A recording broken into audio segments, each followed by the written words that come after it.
Friends, welcome back to my channel smart learning point. एक बार फिर से आप सभी का अपने चैनल स्मार्ट लर्निंग पॉइंट में स्वागत है। आज आपको यहाँ मानवाधिकार पर हम क्वेश्चंस बताने वाले हैं और ध्यान देंगे। यहाँ ह्यूमन जो राइट्स आपको क्वेश्चन बताएंगे, इसी से रिलेटेड सारे क्वेश्चंस रहेंगे। आपको कहीं भी वीडियो को स्किप नहीं करना है, बिकॉज यह क्वेश्चंस जो हैं एग्ज़ाम के पॉइंट व्यू आपसे इम्पॉर्टेंट है।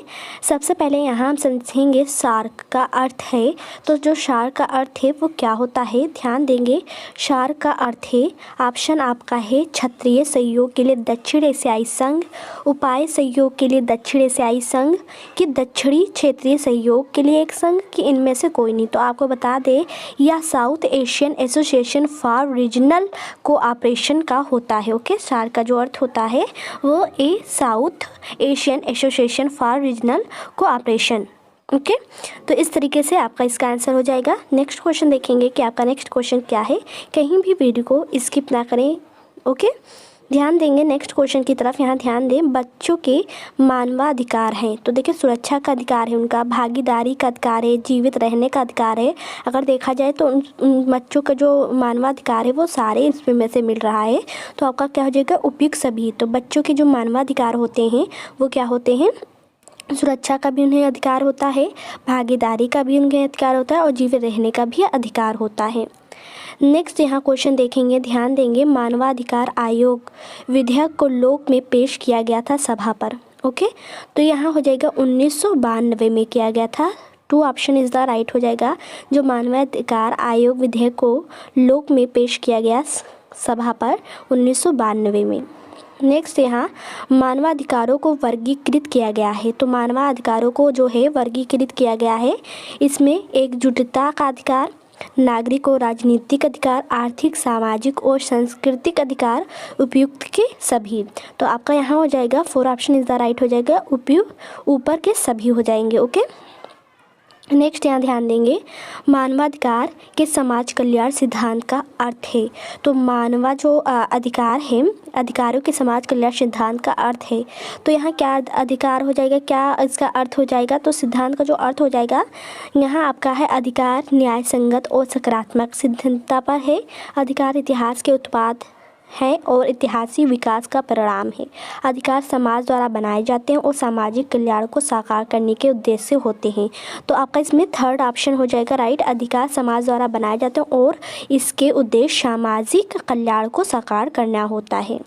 नेक्स्ट है, भारत में राष्ट्रीय मानवाधिकार आयोग की स्थापना किसके तहत हुई। तो जो भारत में राष्ट्रीय मानवाधिकार की है स्थापना वो किसके तहत हुई। तो मानवाधिकार संरक्षण अधिनियम 1993 के तहत हुई थी। तो आपका यहाँ राइट ऑप्शन हो जाएगा 1993, मानवाधिकार संरक्षण अधिनियम 1993। यहाँ नेक्स्ट है, प्रवासी कामगारों के अधिकार, अपने मूल देशों आने जाने की उन्हें भी स्वतंत्रता का अधिकार है, संपत्ति का अधिकार है, दास्ता या जबरन अनिवार्य श्रम से मुक्ति का अधिकार है। उन्हें कोई भी जबरन श्रम नहीं करवा सकता है किसी काम के लिए, तो उन्हें किसी मुक्ति का भी उन्हें अधिकार होता है। तो इस तरीके से इसमें हो जाएगा उपयुक्त सभी। राष्ट्रीय मानवाधिकार आयोग एक है, क्या है।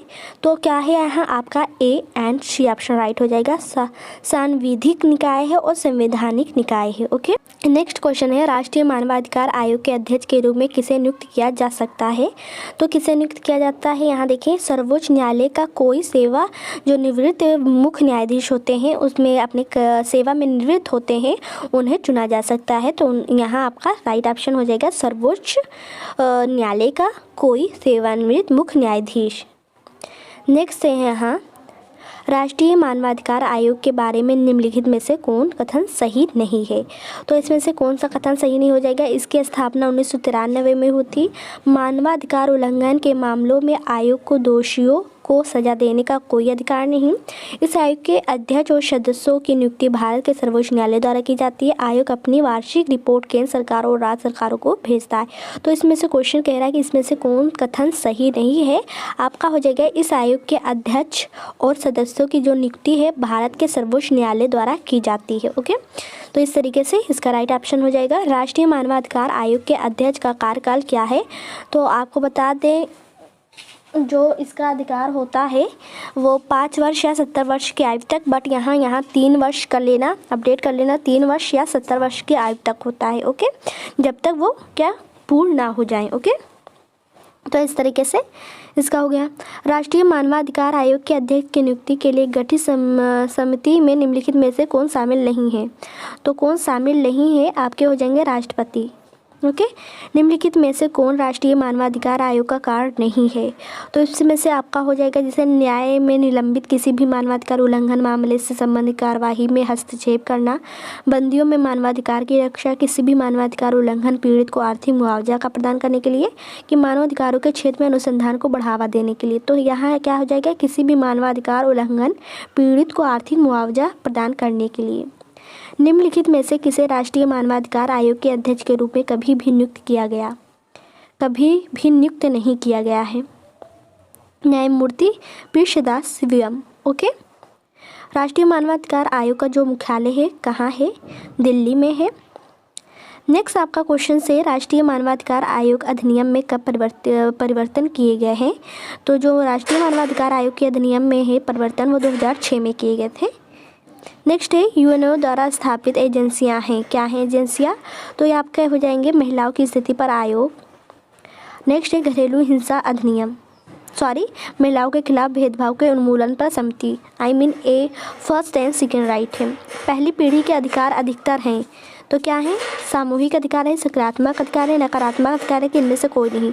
तो क्या हो जाएगा? नकारात्मक अधिकार है। पहली पीढ़ी के अधिकार क्या है? नकारात्मक अधिकार है। निम्नलिखित में से किस पीढ़ी के अधिकार को हरित अधिकार के रूप में जाना जाता है? तो तीसरी पीढ़ी के अधिकार को हरित अधिकार के रूप में जाना जाता है। तो इस तरीके से मैंने आपको 20 क्वेश्चंस जो थे टॉप मानवाधिकार पर, ह्यूमन राइट पर क्वेश्चन मैंने आपको प्रोवाइड कराया है। आपको हमारी वीडियो कैसी लगी कमेंट करना ना भूलें। इसी तरीके से पर डे रात को 8 बजे स्मार्ट लर्निंग पॉइंट के साथ बने रहें। तब तक के लिए इतना ही। Thank for watching this video.